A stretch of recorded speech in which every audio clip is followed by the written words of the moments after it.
Hello there, you Awakening Wonders. Thanks for joining me today for Stay Free with Russell Brand. Because we did our interview with Tommy Robinson recently, and because on the 13th of September there is a protest march in the United Kingdom that Tommy Robinson is a participant in organising, we are going to watch Panodrama. And of course, because I've got a vested interest in looking at the behaviour of British media when it comes to, well, what Tommy Robinson says is that British media organisations were going to set him up for a sting and falsely accuse him of sex crimes. Now, this came up in the conversation with Tommy and I. He talked about his documentary Panodrama. So for today's watch along, we're going to have a look at it with my beloved friend Dave Fields, our producer, and my dear friend Jake Smith, and join us from the UK, our correspondent Joe McCann. How you doing, mate? You all right? Yeah, I'm not bad. Do you think you'll go to that thing on September the 13th, the Tommy Robinson thing? I'm thinking about it. Probably. I think it's important, isn't it? So I think I will go. Although I'm sceptical, do you know what I mean?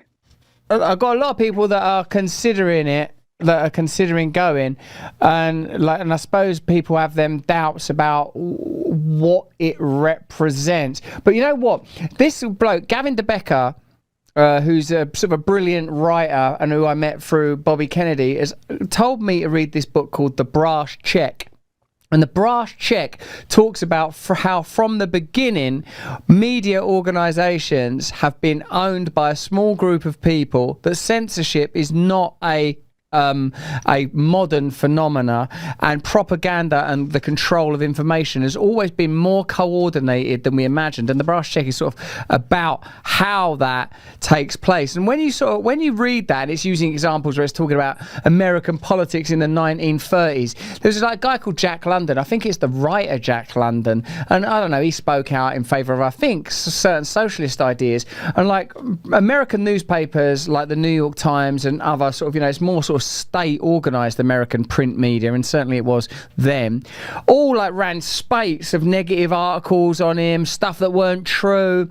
And I thought, like, wow, this has always been the way that media has operated. And when I just had an example like that for me had no heat in it, I don't really know much about Jack London or who he is, I don't have the same affiliation with America, I don't know much about that period in American history, but to sort of hear that media has always been like that made me think about someone like Tommy Robinson, particularly because I've experienced it myself, and how much, if someone is having an impact on the way that people are communicated with, what kind of forces will go to work on ensuring that you hate that person. They'll just say whatever they need to say. So when I was talking to Tommy Robinson, I was thinking, how much of these feelings or thoughts that I have about him are things that I know, and how much of it's just stuff I've read, heard, had pushed down my throat? Because when I talk to him, it's like talking to someone I went to school with. That's what it feels like. It's just like, oh, well, me and Dean was on the West Bank. Like, it just sort of made me kind of laugh, right? So like, the reason I mentioned all that about Tommy Robinson is, of course, because the interview's out and we'd love you to watch it. Of course, because we're talking about September the 13th. And of course,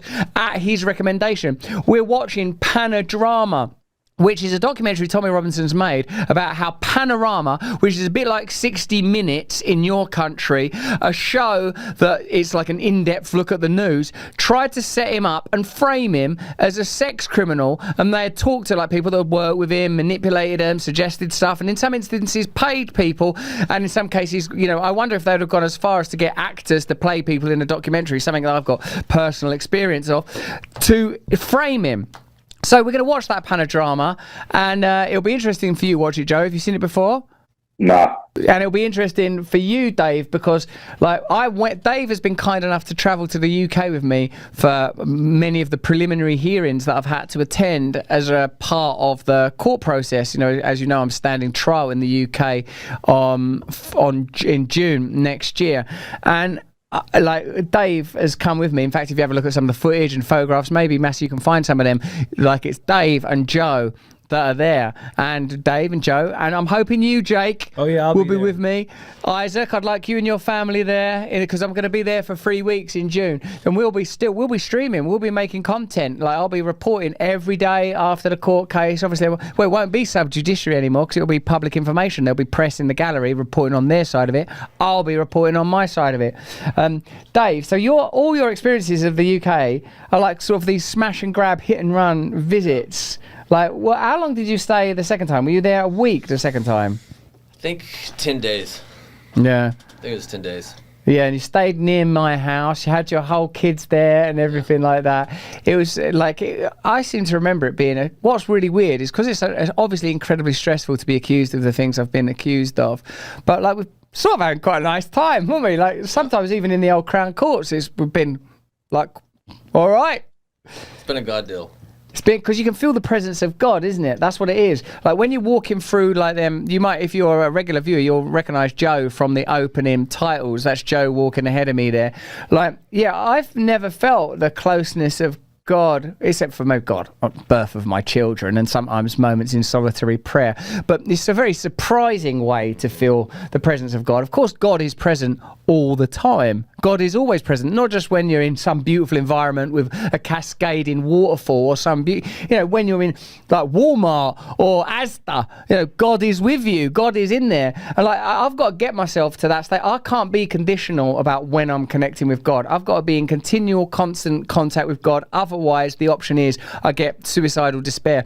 And I think that's probably what defines addicts as opposed to non-addicts. Not that I'm saying there ain't a variety of addiction issues. People might be addicted to screens, pornography, food. But, people like me and Joe and Dave, where our experiences of addiction are chemical dependency first and foremost. And it's largely understood that is a craving for God. Now, like any sort of group or movement that we support, I reckon it should be contingent on the basis that we're doing the Lord's work. And like in the conversations I've had with Tommy around the interview, I've been just talking about Jesus because I don't know what's right for Britain. I don't know what's right for America. I don't even know what's right for me and my kids half the time. But what I do know is that without surrendering to Jesus Christ and without his sacrifice, I'm in a lot of serious trouble. I'm in trouble anyway, actually, but I'm in a different type of trouble. All right, so with that preliminary chat dispatched, are you guys ready to start watching Panodrama? Yeah. Let's do it. Yeah, let's get into it. All right, is it just on play, Isaac? Yeah. All right, so at the behest of Tommy Robinson and potentially his Israeli overlords, we discussed that in the interview. Here is Panodrama. Now, obviously, I'm interested in this because this is Tommy Robinson discovered that as he discussed in the interview with us. In fact, let's have a look at that clip now. Panodrama tried to set me up. I get covert recordings of John Sweeney, the lead BBC investigative journalist for Panorama. I get covert recordings of him making sexual allegations against me, lying, telling people what to say. I get all these things, yeah? Go watch the documentary if anyone hasn't watched it. It's the best takedown of the bees. I get all this evidence. Panorama then contact me to interview me. They were doing a documentary on me, obviously. When they're doing a documentary on me, I sent a girl undercover into them. And I got her to wear a wire. And I get them all talking, making things up, telling people what to say. So they contact me for an interview. I say, right, yeah, you have to do it tomorrow in my location. I'll meet you at 2:00 at this venue. And I set a screen up on the wall and I sit down to be interviewed by Panorama. And you've done documentaries before, Russell, yeah? You have the cameraman and the editor. You don't have all the producers. But when they come for me, because this was a takedown, they were going to end me. When they come to sit there, there's about 8 of them. And there was the producers sat there. So when they asked me the first question, I said, can I ask you a question, John? Would you ever tell anyone what to say in an interview? Is that, John, if you sat down and said, say this, say this, say this, would you do that, John? And he said, no. And I said, play the film. And then behind me on the wall, and I just stared at him, behind me on the wall was a covert recording of him saying, say this about Tommy, say this about Tommy. And his actual words were, do we have a deal? Yeah. So I've got this footage. Now, and at this time, the producers are putting their hands in their heads. I ended him, yeah? But then I ring Stephen Bird. And I say, right, mate, I need to see you. I've got gold. Yeah. So I go and meet him. I sit down with him. He listens to all the recordings. I play him everything. I've got him on button cam. He's like, oh my God, this is fucking huge, Tommy. I said, I know, mate. This is massive. Yeah. He says, right, I'll go see my editors. He meets me the next day. I'm not allowed to run it. So here is the documentary that Tommy Robinson was discussing. Let's have a look. Today, we exposed the BBC with thousands of people outside their offices in Manchester.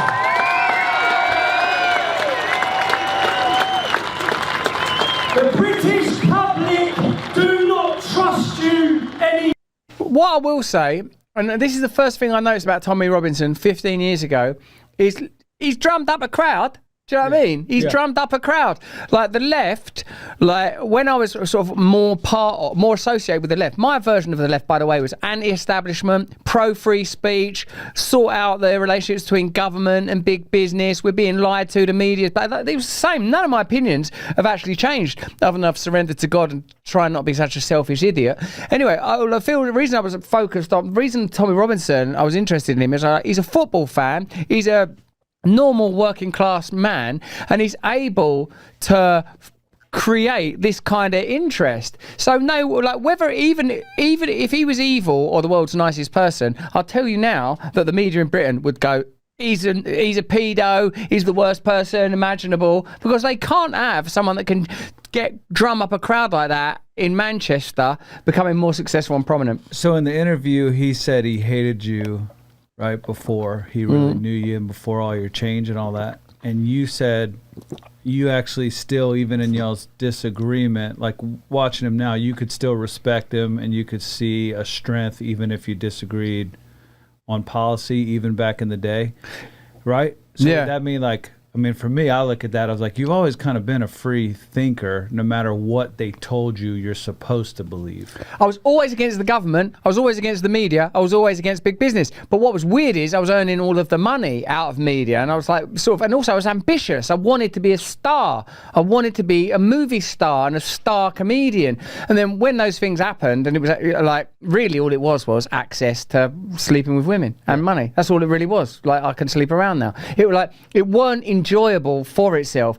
Comedy, you can perform in front of 20 people above a pub or 10,000 people at an arena. If you're in the spirit, it will be enjoyable.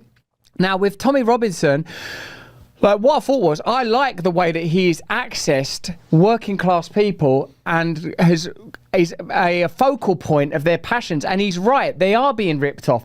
I've just always thought that the focus should not be migration, because my feeling has always been about power, that if you want to change the power dynamics in a country or anywhere, actually, you're fundamentally going to be dealing with whoever currently has that power. Migrants, whether you agree with migration or not, are not the source of the power.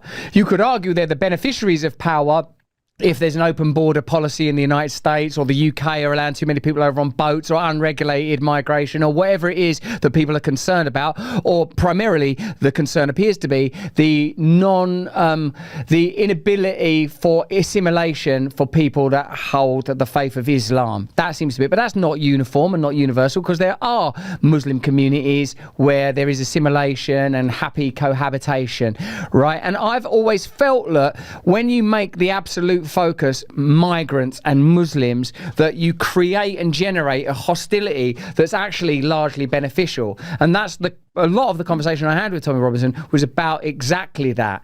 You know, some people will say, well, yeah, I don't think it's unreasonable to say if you want to come and live in a country, you should love that country and respect its rules. I think that's kind of good, right? But I don't love and respect the rules of the United Kingdom either. I think the United Kingdom is an exploitative, corrupt place with corrupt media, corrupt government, corrupt institutions that's exploiting working people and has always done. And indeed, there's always an exploitative relationship. That's what working class, even as a category, means, whether they were a peasant class working in fields, an industrial class working in docks and manufacturing industry. They're there to be exploited. They'll allow them as much rights and privileges as they have to. But even the end of slavery in your country is only like, we'll give you a little bit of freedom, but we're going to require disposable people. We require disposable people. And even if you just go to, as I did the other day, and it was absolutely delicious, a Chick-fil-A the other day, you know that the system has to accommodate a fast turnover of workers. So those workers can't make demands to be paid more money. And as soon as they can automate Chick-fil-A, they'll bloody well automate Chick-fil-A and everyone will be out. Same at Walmart or any of them supermarkets, you know, in the UK or the United States. They're moving towards increased automation with the checkouts or cashiers and the security. And when you told me the other day, Joe, that you can't get out of a supermarket now, you have to scan your receipt to get out of there. I'm like, no, man, they can't have their cake and eat it. If they want to not have people working in there, they've got to tolerate a little bit of shoplifting. But like, you know, that's what it is. It's full automation. They want it so that you like, and I think it shows you what they think of people. You're just there to consume. That's all you're there for. And so I think the reason I like Tommy Robinson is because he's captured the spirit. He is the spirit. He is the spirit of it. In the same way you could say about Trump, that, you know, you might not agree with everything Trump says. He's got the sort of spirit of something. And people, I think, are too closed-minded about how to deal with that, about how to deal with it, and too dismissive, derisory, derogatory. And when really what it is this is an opportunity to create change, because if someone can galvanise and lead people, they're in the conversation. There's no point going, no, it shouldn't be, because I think a lot of times when people on the left are criticising Tommy Robinson, what they're saying is, that should be me. That should be me that's in charge of that, because I've been the person that they're attacking. Why are people watching Russell Brand's podcast? I don't like him. And then in the end, you become too successful. Consequences. Well, I think the left they think freedom means everybody should be able to do whatever they want to do, whenever they want to do it, even if it's harmful, even if, you know, a woman could be a man or whatever it is. It's whatever you want to do, whenever you want to do. And that's what they're fighting for. I think his change is, obviously, he's going against the norms of society by saying we need to make change and we need to do something different. So it's not he's against change. I don't think he's against change. No, nor do I. And that's the same thing you're saying. I want to bring change, but you want the change to ultimately be beneficial for people. So I think some of the extreme Muslim side of things, or what Tommy would say, the extreme Islamic part, is saying, why would you want to come here and bring that? Because we don't know if there's a positive side to it. I understand that. I understand that aspect of it. But because I've like spent a lot of my time living, say, in London, and like I interviewed like one time, I can remember interviewing this guy, I can't remember the dude's name, it might have been called something like Mozambique, I think, and he was banged up in Guantanamo Bay, and he was like, I think he was British, and he was doing business in Arabia, and they nicked him and took him to Guantanamo Bay without trial and held him there. And like this guy was like, hold on a minute, this is mad racism. Like just like I had him on there. Like, and he is a Muslim, and he is like, and when I'm talking to people like him and like other like Muslims in the UK, I feel like the vilification of Islam is just another tool in the toolbox of dividing people. And I think we have to be able to have a conversation where it's like, look, if you're living in England, you can't be disrespecting, let alone sexually molesting and abusing people. But what is the British people's position on it? And like one of the things I was talking to Tommy about is, what are you saying? Deport everyone? Deport all, like, you know, and I think a lot of the portrayal of Tommy Robinson is what he's saying. Now, Joe, you're in the UK at the moment. What do you feel like is happening when it comes to the working class sentimentality around migration? And what do you think about my points that it can be exploited like that? Yeah, so what I think is going on there, it seems to me like the mass migration, it is causing a problem. We're a small island. Do you know what I mean? UK is a small island. And with that, like, it's causing unrest. Working class people don't feel like they're looked after here. They don't feel like they're valued here, especially under this government and the way things are going. But it seems to me that this government wants to cause the problem, and then ultimately they're going to try and provide some sort of solution, which, as we all know, comes as more control through fear, usually, innit? Which is why I'm sceptical about going there on the 13th. There's going to I don't know what's going to happen. I don't know how it's going to play out. I think it's important to represent the working class people, because I am one, you know. But is it playing into the agenda, polarising views, people trashing, and then ultimately more control, digital IDs? I don't know what it is. I don't know what they're going to provide, but they're going to come with saying, couldn't they? Yeah, they've got an adept at creating crisis situations and using them crisis situations to legitimise further authority. And I reckon that is the master plan and the master game. Let's have a look at some of Panodrama, Tommy Robinson's documentary, as endorsed by the man himself in the interview that we had here last week. You should check that out online on Rumble. I do not trust you anymore.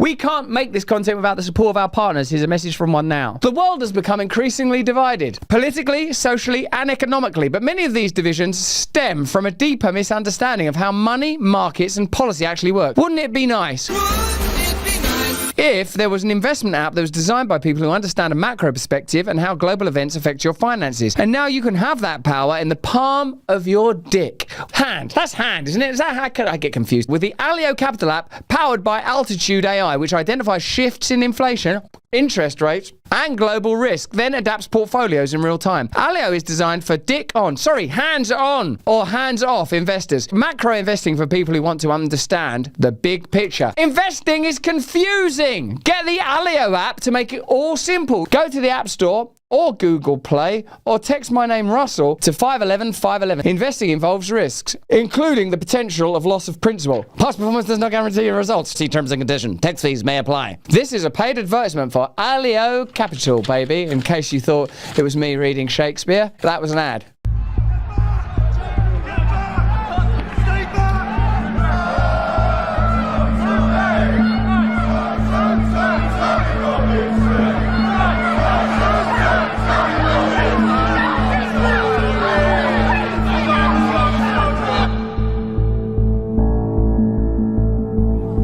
Michael is going to explain what's going to happen next, right? I'm being arrested. I am being arrested. I've caused a breach of peace. I'm being arrested. But the content of what you're Can we just say streaming, the content of what I'm streaming, I'm being arrested for breaching the peace. I'm being arrested for breaching the peace. You've all watched this. You've all watched this. You've all watched this. You've all watched this. Can you get me a solicitor? Can you get me a solicitor? Can you just turn off your live feed? Can you get me a solicitor? Turn off your live feed, please. Yeah? what are you arresting you for, Tommy? Breaching the peace. Apparently I'm inciting on my video. He has actually done nothing wrong. You can sort anything like that. He's for you to go to his video to see he's not. He's even said he should do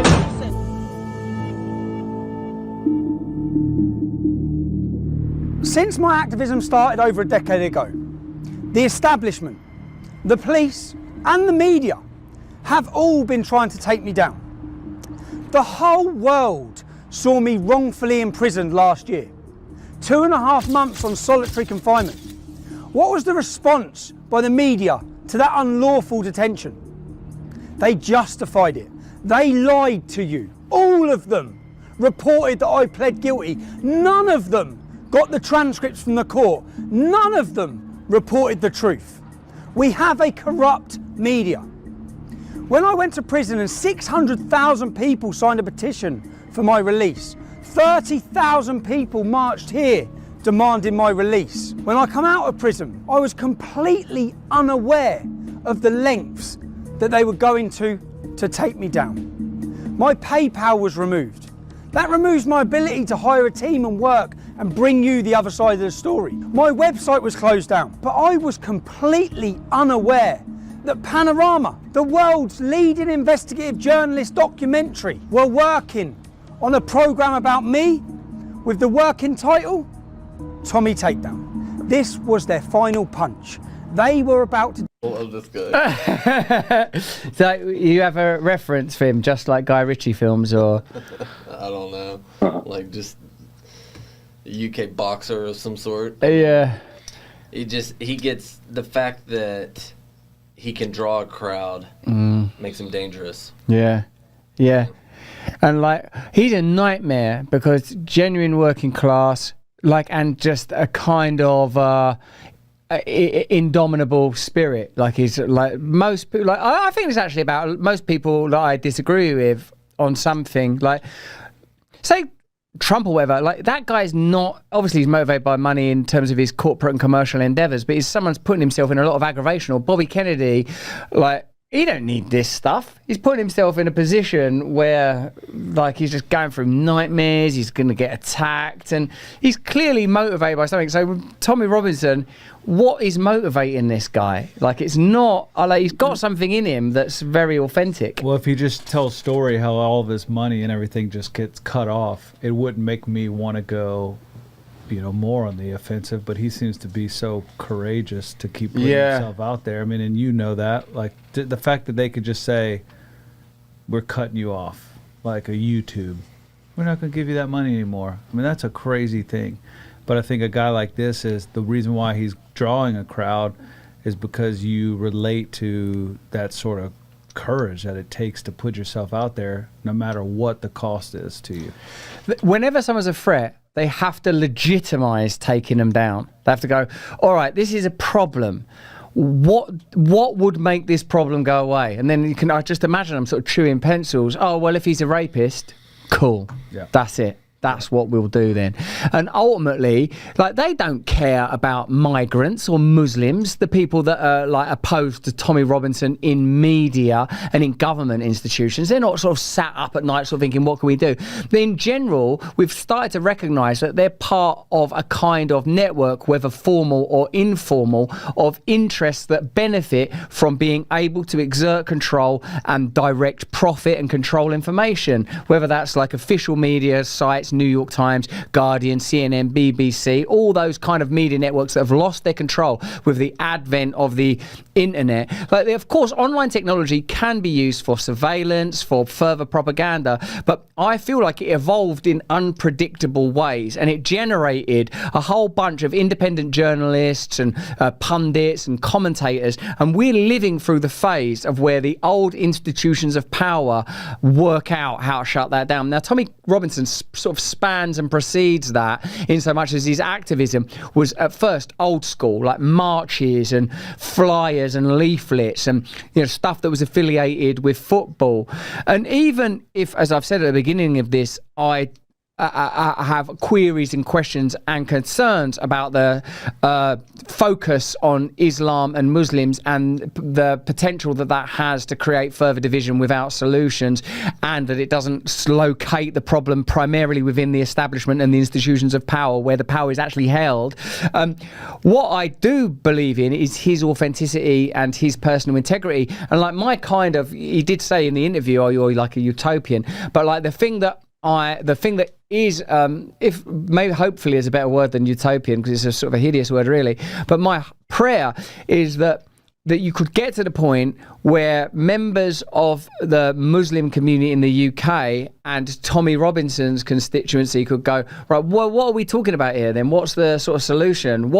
Surely there's no one saying rape gangs are a good thing. Surely no one's saying having loads of male fighting age migrants come over here. Where are the women and where are the children? And the British taxpayer, when Britain is unstable and in economic decline and ravaged by COVID, that people are seeing resources going to migration and illegal migration. Obviously, that's a problem. And indeed, as I said again in that conversation, is if you can't have it both ways. If Britain's a democracy and people don't want migration, that's the end of it. That's the end of it. It's a democracy. They don't want it. You can't continually say you should want it. It's beneficial for us. It don't bother us. And as people like Paul Joseph Watson say, another sort of right-wing pundit would point out, the areas that are most impacted by migration are not where middle-class professional people working in media live. They like that place in Epping is not where there are not many people that work at the Guardian or the BBC live in there or even from there. They live in other areas, and so there's a sort of a degree of hypocrisy there that's being exposed. In fact, hypocrisy is in a sense, I suppose, the hallmark of the left, and where like the virtue signalling moniker has emerged from, the belief that you're saying all this because you don't have to pay the price. You don't have to pay the price for these opinions. That they're not costing you anything. It's not costing you anything to believe that. They were about to discredit me to the nation, to you, the public. And I will prove that documentary is not impartial, that it's scripted, that they invent things, that they lie, that they clip, that they edit. What you will witness in this documentary will prove to you this isn't about Tommy Robinson.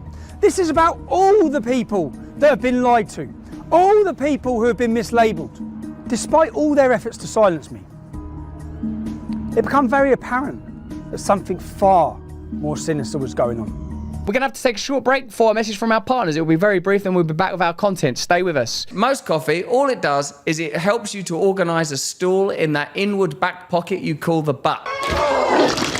What does it also do? It leaves you feeling all down, jittery, foggy, and needing another cup of coffee. You can only trust 1775, the one true coffee of revolution. Rejuvenate coffee is science-backed coffee. It's real Arabica beads. Arabacadabra, I say, because it makes me feel absolutely magic. It's infused with CAAKG, which is a kind of like a rifle, you know, like an assault rifle, but it's assault in your central nervous system with delicious beans, baby. A compound shown to support cellular energy, metabolism, and even healthy aging. If you care about how you feel now and how you'll feel 10 years from now, this is your coffee. Go to 7075coffee.com/me probably and order Rejuvenate coffee today. Fuel your body, protect your future, rejuvenate, you sick perverts.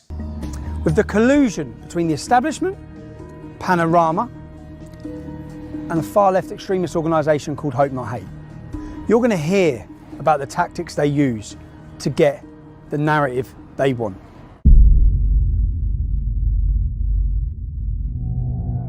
In this documentary, you're going to hear a lot about Hope Not Hate. It's important you understand who they are. Hope Not Hate is a so-called anti-fascist organisation who formed in 2004. They formed from a group and a magazine called Searchlight.